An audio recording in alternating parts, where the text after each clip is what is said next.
It's okay if we don't have it, Brandon, No, it's fine, Coach. I answered your beach volleyball, right? Yeah. Okay, see you guys. Have a good day. So it's kind of tell me, I know, McFarland obviously had a big role in this search as well. Yeah. When did Matt kind of just jump off the page? Obviously, you talked to many people. He came in a little bit late in the process, and Chris and the search committee. Anne Marie, one of our former athletes, was on the search committee. She works in our business office. Those of you who don't know, and that was really important to have somebody from her era, which wasn't that long ago, just so you know, participate. And she also is a coach here in the community and has known about Matt over the years. And so I think Chris. All of our sports supervisors, our other deputies, some of our senior associate ADs were also part of the process. And I think it just came, this guy, you start diving into his resume and his achievements, and you're like, man, and his ability to recruit Florida and knowing this region and the southeast part, but also his work in the transfer portal. I mean, jobs like FGCU are tough, man. You're changing your roster all the time, and that's where we are right now in college athletics. Is you gotta have to hire somebody that knows how to change a roster from year to year, because you never know who's going to be there and who's not. And as much as a kid might say, "I'm here for the long haul, I'll be here forever," and the next day they're like, "See ya." So and for whatever reasons, and there's a lot of good reasons why. So it's not just something they're trying to abandon.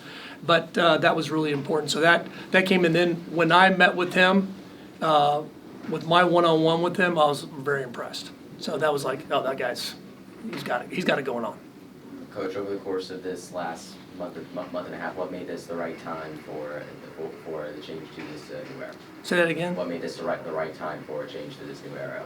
Right time? Just past performance. And I think, we looked at, were we getting better? And I looked at our program. And I when I can, if I'm on the road with football, I try to go to as many volleyball games as possible. I'm trying to there. I love watching volleyball. I love supporting our student athletes. I try to go as many games as I possibly can, all across the board of our athletic department. And just saw that we had some talent, but we just weren't kind of getting it over the top. And I think that's when we decided, hey, this is it. And plus, remember how this whole process got started. We had to there was a change made in the middle of the summer, 1 week before we were going to, I think it was Prague, right? Was it Prague? We were going overseas to Europe. And so it kind of put us in a challenging situation. And Jenny did a really nice job as an assistant coach, helped us win American. And, we wanted to see how she would do the next couple of years. And she knew that it was going to be a couple year process. And we thought this is best for our program to go in a different direction. You also talked about how, Mr. McFarland stepped up and how this, with the surge concurrent with football. Now how big was it to have Mr. McFarland step up the way that he has? Well, he did a great job, and along with the other folks that interviewed on our staff, this bunch of support supervisors that were where the rubber meets the road every day with our student athletes and our coaches. He did a great job, and you can imagine a football search is very labor intensive, but this is a lot of our coaches. I mean, this was a national search. How to navigate talking to coaches that were still playing in the tournament, the NCAA volleyball tournament, and we had a lot of interest, and a lot of people. Obviously, he was still coaching in the tournament, but we had a lot. I mean, that were going deep into the tournament. So there was a little bit of a waiting game. Would you say a little bit of a waiting game? But we landed on the right coach. Terry, how much of an impact, if any, does the upcoming House settlement stuff happen with sports like volleyball and things like that?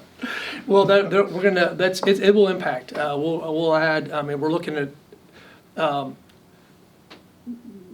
what our athletic department looked like 2 years ago when it comes to scholarships, rev share, funding, operations. When we launched Mission 12, this is kind of a long answer. When we launched Mission 12, we didn't know about the House case at the time. So our trajectory is, once we become full share members, was try to level set our personnel, our facilities, and our operating budgets. Well, now with rev share, and there's a cap, and it's not an arbitrary cap, it's a hard cap. That's what our goal is, and we're working through that process right now. We feel really good where we are. And volleyball will be able to take advantage of that as well.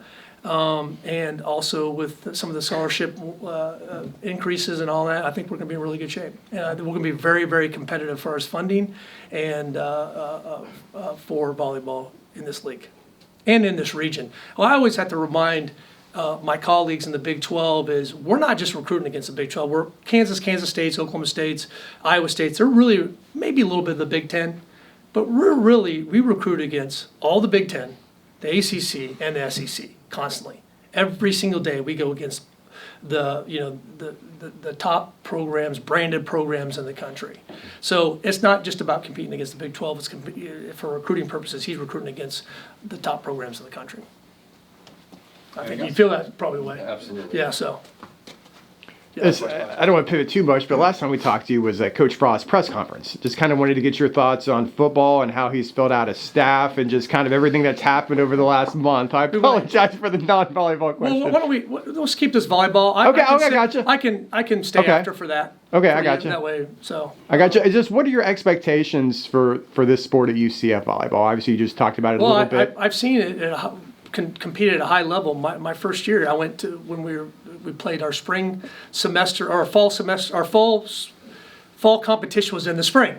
And I got to see our team compete. I went to Cincinnati. I was here for a couple months, went to the conference tournament and watched a high-level program.